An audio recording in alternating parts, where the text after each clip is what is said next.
कमी उंचीच्या सजीवांवर बिबट भक्ष्य समजून हल्ला करू शकतो, त्यामुळे लहान मुलांना एकटं सोडू नका।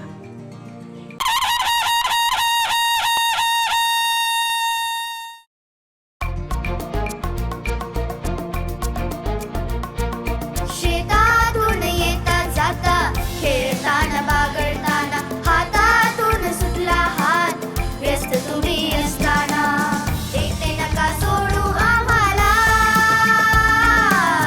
एकटे नका सोडू आम्हाला।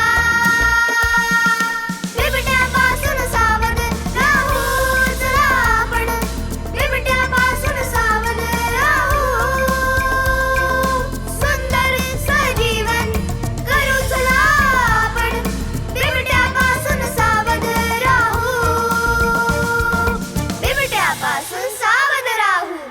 कमी उंचीच्या सजीवांवर बिबट भक्ष्य समजून हल्ला करू शकतो, त्यामुळे लहान मुलांना एकटं सोडू नका।